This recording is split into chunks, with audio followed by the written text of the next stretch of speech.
Hey there, Psych2Goers, welcome back to our channel. Have you heard of the narcissist and empath duo?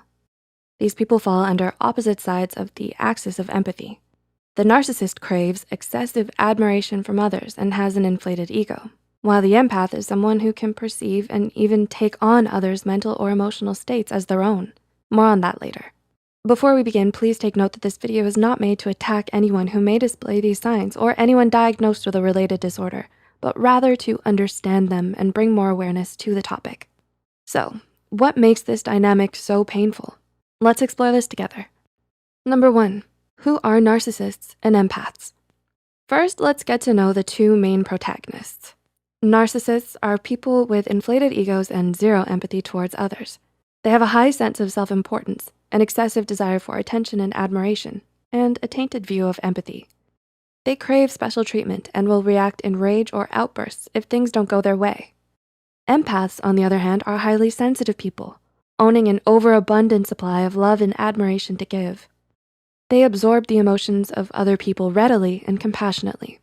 What's more, they're also incredibly gifted in connecting with another person's thoughts and feelings. Number 2, the empath and narcissist at first sight. Opposites attract, or so you've been told. At first contact, it may feel as if the two of you complement each other's needs perfectly. An empath is a natural when it comes to sharing and finds the narcissist as the perfect source to attune their emotions to.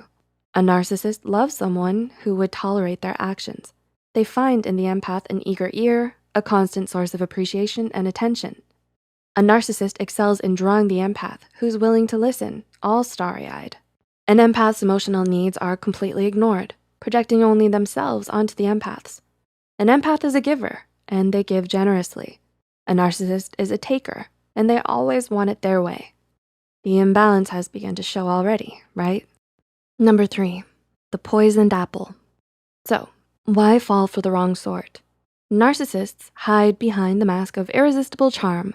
Their charisma and conduct on the surface level can draw all sorts of people under their spell, especially empaths. This facade attracts the empath as they find an avenue to pour all that compassion into. A narcissist seems to take an empath's genuine empathetic world by storm. As emotional sponges, they play right into the narcissist's hands. Once a positive first impression is formed, the empath becomes incredibly loyal to the narcissist, loyal to a fault. Once a narcissist picks up on this, they start to reveal more unpleasant sides of themselves. Number 4, trouble in paradise. What is essential for love to flourish? Is love the only ingredient for a happy relationship? Both these individuals speak different love languages. When put in close affinity, one has the potential to become almost parasitic for the other. In a healthy relationship, empaths are one of the best types of people to foster a relationship with. They care for their partner with all their heart, and they always communicate their feelings openly. But for a narcissist, it's not so easy to take into account the feelings of others. Unknowingly or otherwise, they're capable of hurting the empath as the two operate on very different wavelengths. One is ready to bring down the stars while the other is only interested in demanding more. Sigh. Number 5, let the chaos games begin. Psst, come closer to your screen. Let me tell you a secret. A secret about a hidden gem. A free hidden gem. Something that costs you nothing, but will change everything. It also happens to be the greatest mobile game of all time and our sponsor today, Raid Shadow Legends. With Halloween around the corner, Raid's spooky Halloween champions are here. Let's rank Raid's best Halloween champions. Madame Saris is the most popular epic champion for Platinum Tier Arena. She has an amazing debuffer and buff stripper. Brachus the Shifter.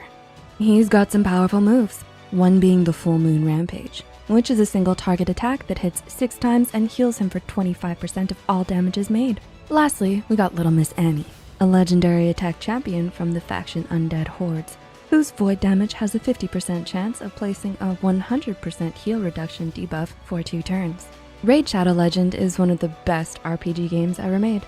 No other game dedicates so much love to the character designs and voice work. It's bigger, busier, and better than ever.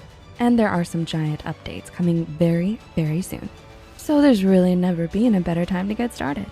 And this month, Raid's got a non-stop schedule of special events and activities, including an absolutely jam-packed Halloween lineup towards the end of the month.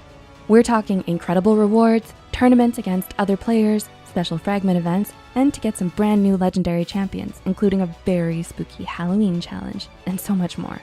Join Raid community with over 25 million downloads and over 200,000 clans created. Get your hands on this game now, whether you are on your phone or down on your desk. Available on Android, Apple, and PC. If you want to get a huge head start in Raid, all you have to do is hit the link in the description or scan my QR code, and you'll get an epic hero Chonaru, which is amazing in the Doom Tower. 200k silver, 1 XP boost, 1 energy refill, and 1 ancient shard, so you can summon an awesome champion as soon as you get in the game.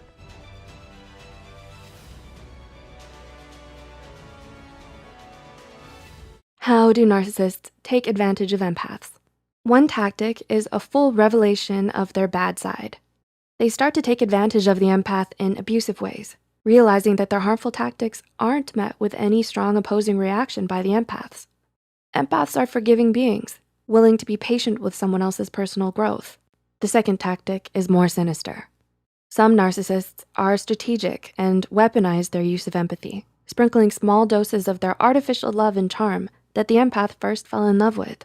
They offer their love only on the condition of compliance.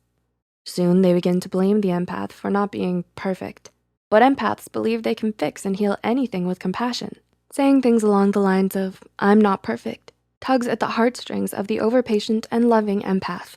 This hope of change is enough to keep an empath strung along for a long time. For empaths, removing someone from their lives can be an extremely difficult undertaking.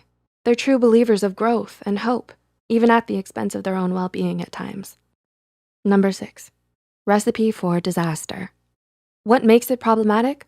What an empath needs to know is that narcissists are not people that need to be saved, nor are they people that an empath should adjust to in hopes that they can still change.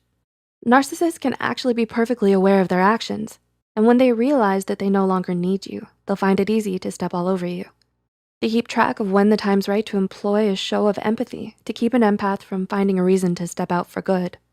This makes for an extremely problematic relationship that's founded not on healthy, growth-filled love, but rather on a constant push and pull trauma bond. Number 7, it all ends with self-love.